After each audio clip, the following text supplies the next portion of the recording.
Money Madness by David A. Adler.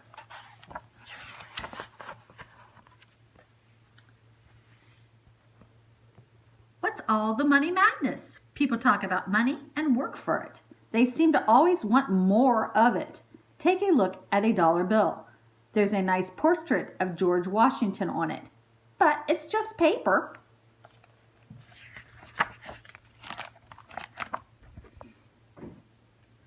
Why do people want more money? People want money because it can be used to buy things.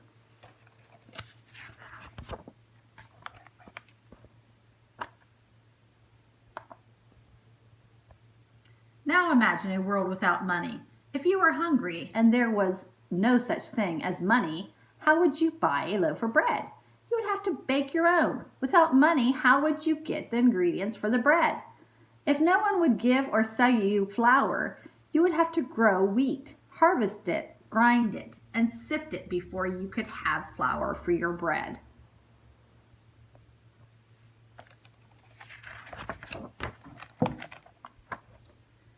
If there was no such thing as money and you needed new clothes, you would have to make them. Imagine if you had to knit your own sweater. Imagine if you had to raise a sheep and shear it, spin the wool to make the yarn, and then knit the sweater yourself.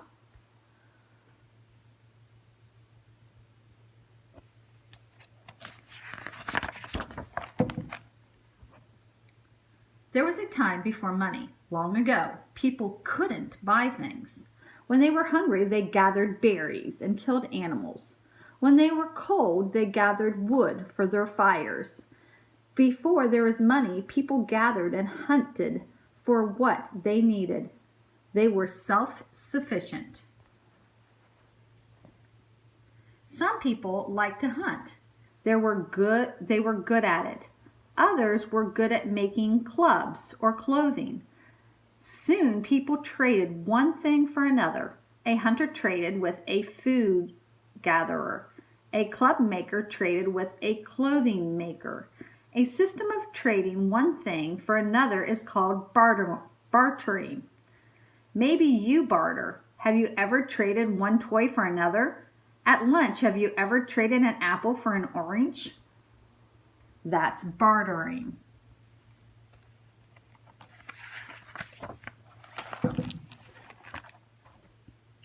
However, there are times when bartering doesn't work. A hunter could trade an animal for berries. But how many berries? And what if the hunter didn't want berries?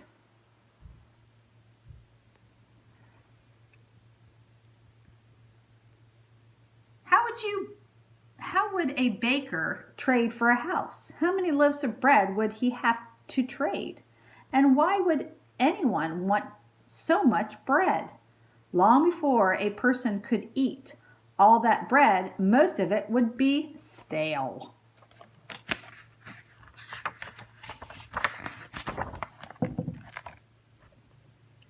A hunter who didn't want berries might be willing to trade for them anyway if he knew he could then trade the berries for something he did want.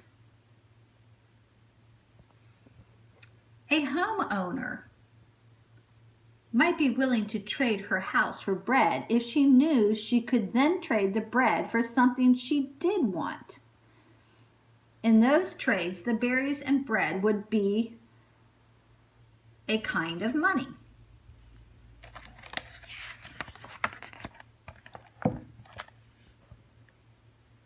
At one time, cows, sheep, camels, rocks, feathers, salt, dried fish, fish hooks, animal skins, and strings of beads made from clamshells were all used as money. People valued cows, sheep, and camels, and they could always trade one of those animals for something they wanted. But what if something was worth just half a cow? You wouldn't want to cut a cow in half to buy something. What if the sheep or camel you wanted to trade was sickly? You might have trouble trading it. When animals were used as money, your money needed to be fed.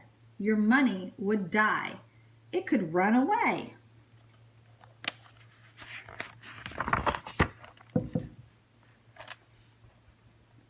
Rocks were another early form of money. Rocks came in different sizes, but they're heavy to carry around. Feathers were used as money too. Feathers are light, but they can blow away. What was needed was something that wouldn't get sick, didn't have to be fed, wasn't too heavy or light, came in different weights or sizes, and most people wanted it.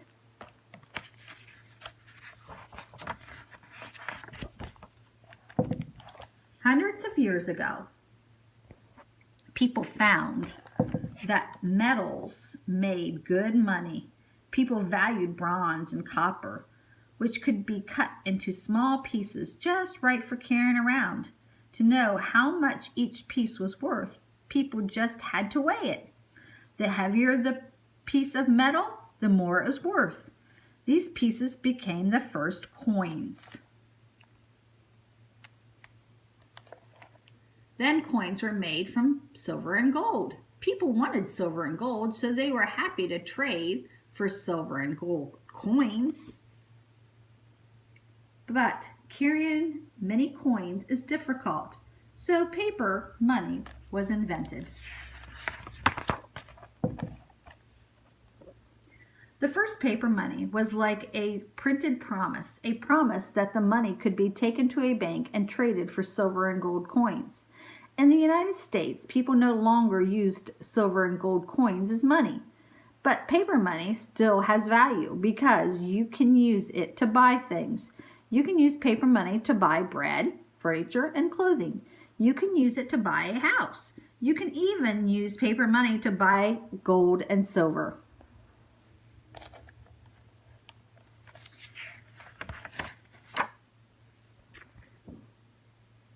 Each country has its own money. In the United States, people use dollars. In Mexico, people use pesos. In Israel, new shekels. In Russia, rubles. In China, yen. In Canada, dollars. In South Africa, rand. And in Brazil, reals. People in many of the countries in Europe use euros.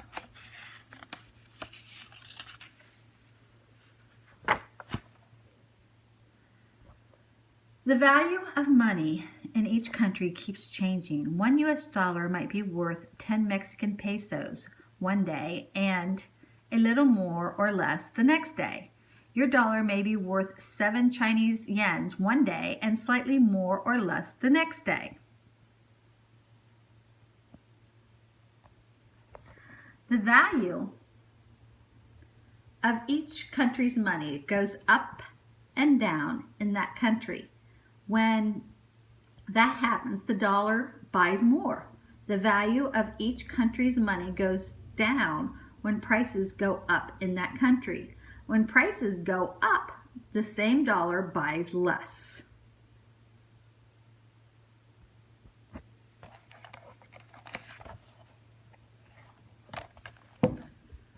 When prices go down, the value of the dollar goes up. For example, when a scoop of ice cream costs $1, each dollar buys 1 scoop. If the prices go down and a scoop of ice cream now costs just 50 cents, a dollar buys double what it bought before.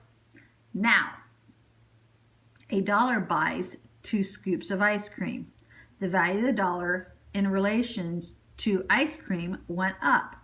As prices in a country go down, not just for ice cream, but for many, even most things, the value of its currency goes up.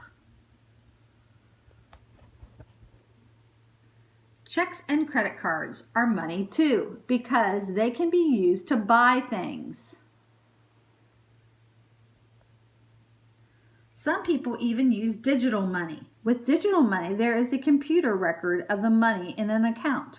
When you spend that money to buy a book or download music, the amount you spend is subtracted from your account.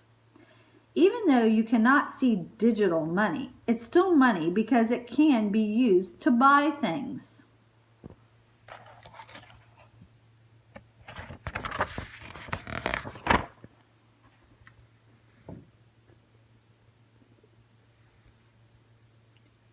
We no longer live in a world with just hunters and food gatherers. We live in a world with dancers, teachers, doctors, astronauts, dentists, and bakers. Without money, it's hard to imagine what a dancer would trade to buy a car.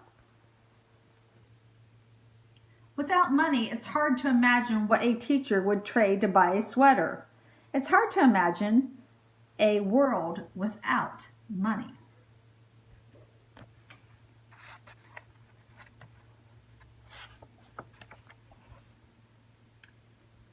Now, reach into your pockets. Do you have any coins? Do you have any paper money? If you do, you're probably pleased. You know, with money, you can buy things you want. With money, you can buy things you need.